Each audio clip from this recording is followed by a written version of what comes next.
Welcome to the Continuous Improver podcast, an auto podcast which is all about learning from experts and high performers such as Sam, who we have today, on how they approach continuous improvement. That is, improving how they operate day to day. So, Sam is one of my good friends. We actually do another podcast together. He's a data scientist with McKinsey over in Spain. I would say someone who is a relentless continuous improver, really, and one of the smartest people I know. So thanks for joining, Sam. And I'm just going to kind of dive in, and I want to start with habits. And I'd love to know, what are your habits that you've built around learning, reflection, and continuous improvement? So I think, well, firstly, thanks a lot for the introduction, Andy. That was very Yeah. kind. Definitely makes me sound more impressive than I am. Don't believe it. That's Scottish. Yeah, Yeah. indeed. So around continuous improvement, I think, firstly, something I'd like to mark out is that I would say I go through phases of quality Mm. of my continuous improvement, and I'm not continuously improving. To say that you're not Hmm. always going to be able to maintain the habits at the exceptionally high level. Yeah.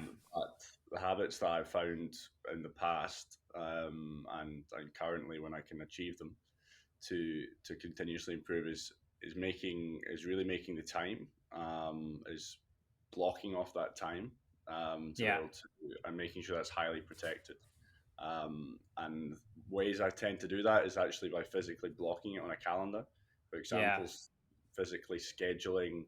I mean, these a lot of these advices actually come when you sign up for a course like Coursera. Yeah. They say to you in the first week, if you make time, if you book in time to do this, and if you do the first three lessons, then you're Mm. 50% more likely to um, complete the course. So I tend to take that sort of approach. I Hmm. make quite exciting plans before I set my continuous improvement goal. I What do you quite like mean? to. By that, I tend to mean I sit down in an application called Notion or something like Yeah. that, or what Yeah. previously used to be Evernote. And I sort of start from the high level objectives. So Mm.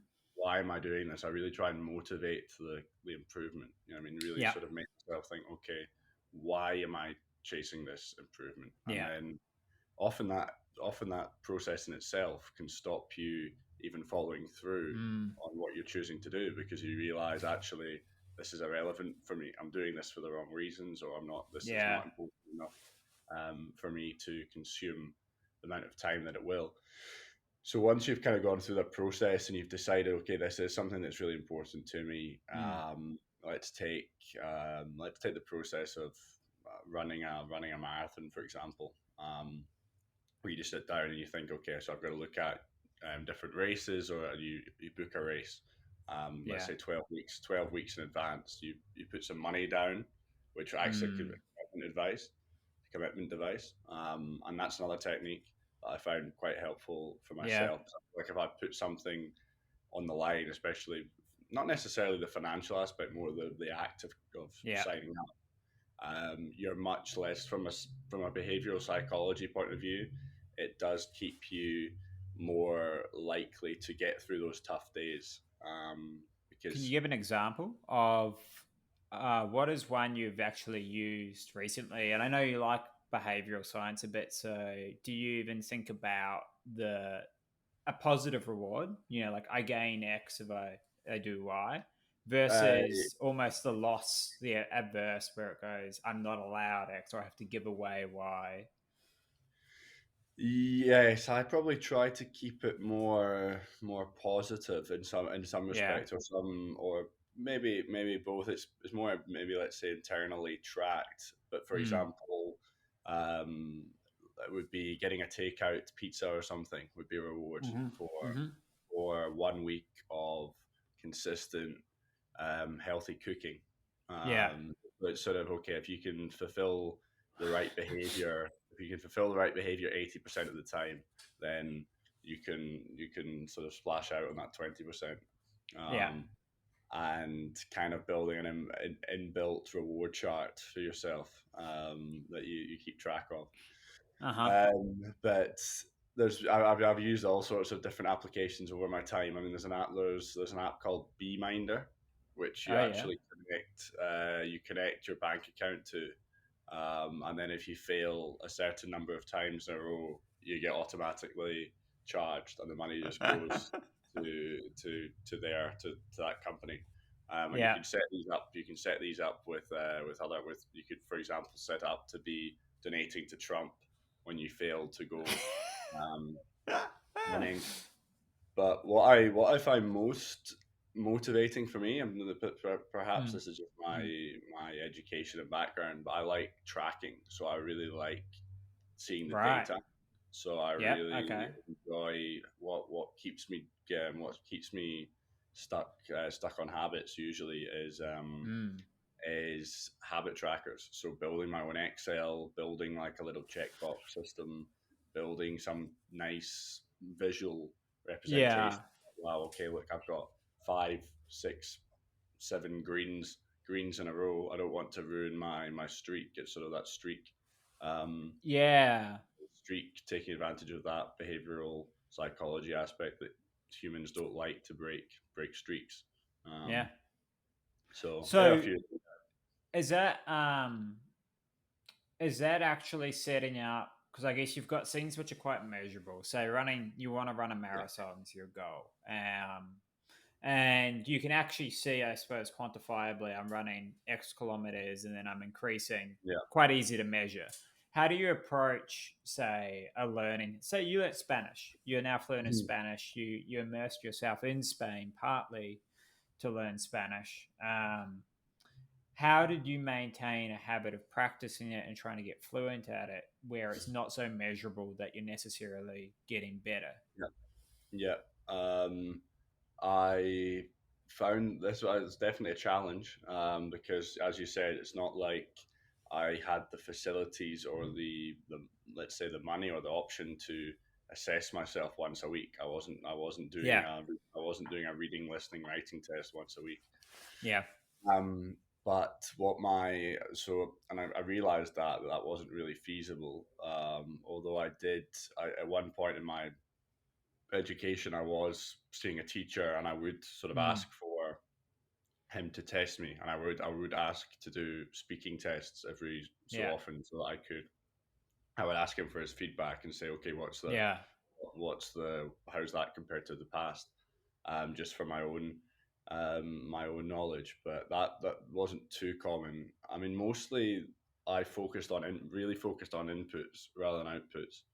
So I Mm. was very aware of the fact that I only wanted to improve in mostly speaking and listening Yeah. um, for Okay. most of the journey. Apart from when I chose to do the official exam, so that's when Mm. I got a teacher. I started moving on to past exams, studying Yeah. Yeah. Yeah. specifically for exam. But when I was actually just trying to improve speaking and listening, my focus was really on okay, do a little bit per day, do something, do a little Mm. bit of something per day that is aligned with those two objectives. So whether that Yeah. was 5 minutes or 10 minutes, maybe that was one podcast, maybe that was listening to one podcast. Yeah. Yeah. Um, and then it was also mindset about okay, if you hear something or if you if you make an error, fix it rather than letting it slip by Mm. or address it. So I would sort of keep notebooks. I Yeah. would write things down. I would Google stuff when it happened rather than just saying, "Oh, I'll look at that later." So Mm. it was also a mindset of learning Yeah. that really accelerated things. I would say. And so, when you were doing that, did you actually set up a streak counter for the inputs to say, have I done something every day? Was there any feedback mechanism you set up to track, am I doing consistent practice? Yes. So for a long time, it was part of. I mean, my friend and I actually used an Excel tracker, a sort of Google Sheets tracker, where we just The most we data science, data, yeah. data science He approach, an wasn't a data Excel scientist. doc. I convinced him to sort of join on. I also am very stimulated by competition. So I wanted, we actually, we did a similar sort of thing where we would track habits, then whoever had the Yeah. highest score at the end of the week would have to purchase, that would owe 10 euros or something, and then that amount kept growing. Nice. So that's what we kind of used for a period, Mm. and Mm. Spanish was on my list for at least until I passed the exam. I had Spanish as a habit that I wanted to Mm. maintain Mm. on a daily basis. Yeah. But since then, I've kind of removed it from circulation, if that makes sense. Yeah, well, Um, naturally, I guess you're fluent. Um, maybe actually something interesting because you talked about how one of the best tactics you found is actually just blocking out the time in mhm. your schedule, and I'm quite curious. You yourself are very busy. You work at McKinsey. You don't have a lot of spare time. A lot of people are in the same boat, and I know you. I think while you were full time work, you went and did the medical exams, right? Because you were considering, do I want to go in and to Yeah, become a doctor, essentially. Now that's a massive chunk of learning. yeah, How did you approach practically actually finding the time, not just time? And you've talked a bit about motivation, but that's a huge piece of motivation as yeah, well. For most people, that's like their full time studies. That's all they're doing. yeah. Um, what was your approach to something like that to go and learn a whole new field while still maintaining the rest of your life? Yeah, so I mean that was a big challenge, given the fact that, yeah, I hadn't studied. Yeah, I mean for the GAMSAT you need a level of, I think, about Mm. first year, second year biology, chemistry, Hmm. and physics. Well, year 12 physics, and I hadn't touched these. Well, I'd never done sort of all of first year biology or chemistry, and I hadn't touched physics in a long time. So that was a big task. And then Yeah. obviously you've got other things. You've got the verbal reasoning side um, and the essay section. But in terms of actually the practical aspects of motivating and getting it done, I will say that I was under COVID conditions somewhat. So I was in the UK. I Mm. was staying at my grandpa's. I had Hmm. almost ideal conditions for studying for something like this, because Yeah. I could finish work, do some exercise, come straight back to the table. I Yeah. really there was no social distractions. I mean, the only other commitments I had were to my grandpa to sort of make dinner and things like that. So there wasn't a really it was a time I Mm. was able to be very selfish in that regard. Yeah. Um, and really, the way I approached it was, again, quite methodical and very trying to maximize the time, because I knew that I wasn't going to be able to cover the subjects in the Yeah. depth um, that I would generally like to do. I wasn't going to have time to understand these concepts on the level that I wanted to, but I also saw that wasn't Mm. really necessary. Yeah. Um, so I started really I did a lot of research prior to even starting studying, to sort of see, okay, how deep do I need to go on these topics? What type of learning do I need to get? And then from research, I saw that they were really moving away from any knowledge based questions. Yeah. So they're Yeah. really moving away from memory based, list these amino acids or list these mechanisms. You know, I mean, it wasn't going to be that. It was more, how do you use information from the question, Yeah. combined with some background information to to work out the problem. So in that vein, I really did very short to concept summaries of all of the Mm. topics. I really didn't spend much time diving into names, theories, um, which was a bit of a gamble, because I was kind of banking on what I'd seen from the questions and from what I was reading about the general progression of the paper. It seemed to be the right call. Yeah. And then I really focused on just questions. It was just questions, feedback. So Practice. I Yeah. would do, I would do questions. I would review them in depth. I would work out exactly why I got them wrong. And I Yeah. actually have a question, actually, to bank in Notion. So I had a whole page in Notion where I would classify each question that I'd done. I would write a category of why I got it wrong, and then I would sort of study, okay, why is this category coming up more than once? So one category that was Fascinating, coming, actually. Well, it was weird. It was really. I mean, this is what was recommended. I mean, this was. I was watching a lot of YouTube videos, podcasts Mm, about people who had done exceptionally well in the GAMSAT, yeah.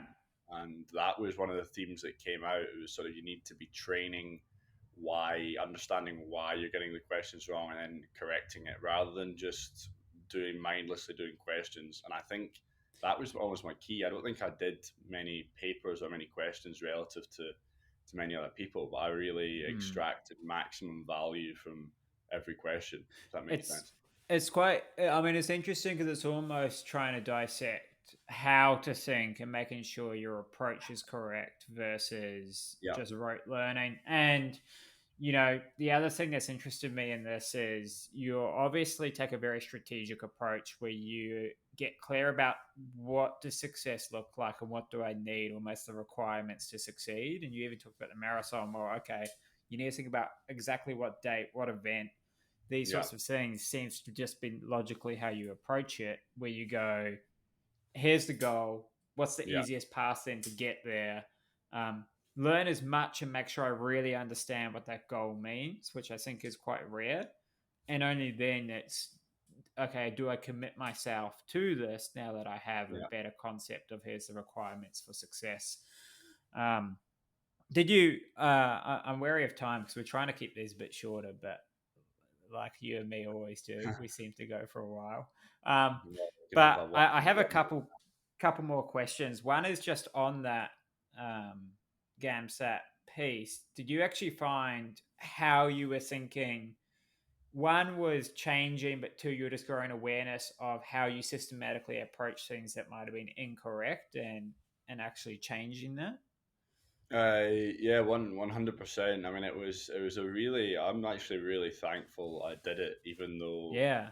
as I said, I walked out the exam and I realized this is I don't want to I don't want to do this, and just because I think I'd been so focused on the Yeah. objective, but Mm. it was really really interesting. As I picked up a lot of behavioral habits in some way that I had Mm. from answering questions. For example, uh, there was a lot of examples of not reading the question properly, Yeah. where I would just get something Yeah. wrong because I rushed reading the question, or I hadn't been careful enough. Mm. Um, and then you sort of think, okay, well, I need to react to that, so I need to put in some safeguards. So I would sort of go a little bit Mm. slower. I would double check that I'd captured everything from the question, um, and then How did you actually, just on that actually, how do you yeah, actually make sure in the moment of doing a question? Because I assume you were timing yourself as yeah, well for yeah, half of these. yeah. How did you actually make sure you followed through on those changes and did slow down, did double check?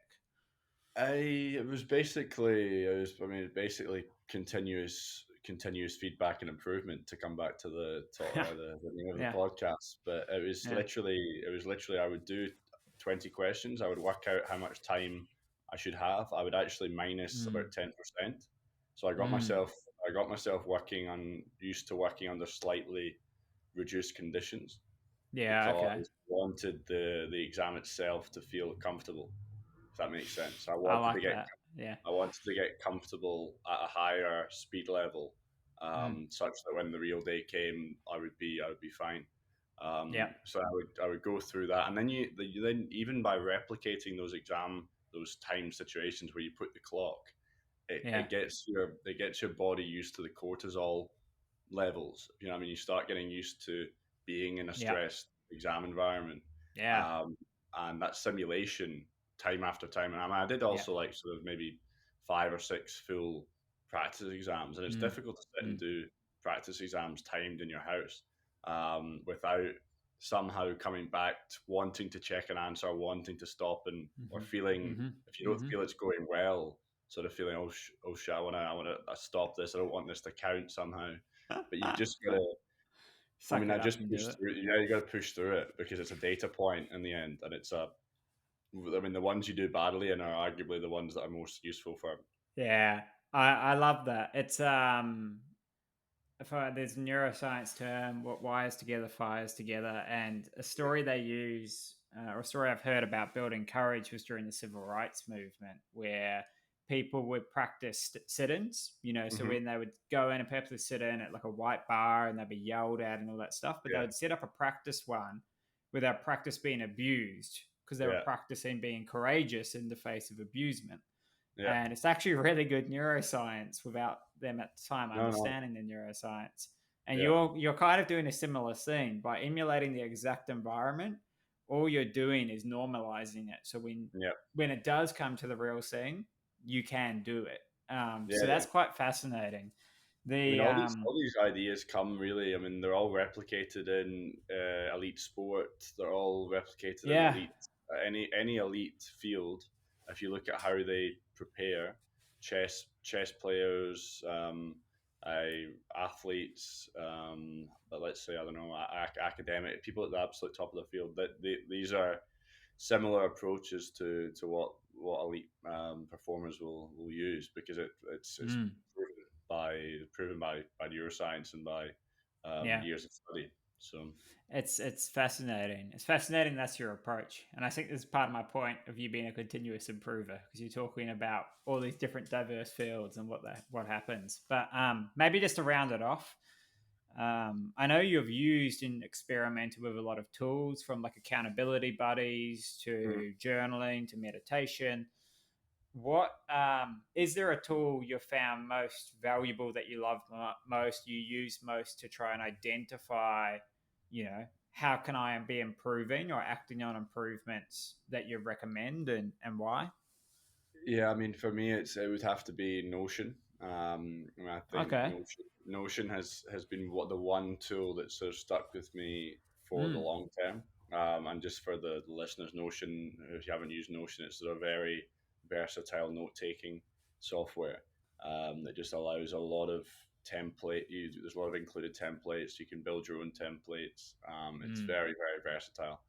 And yeah, the reason that I've used it, I suppose, I can build trackers and I can build journals that are completely suited to me.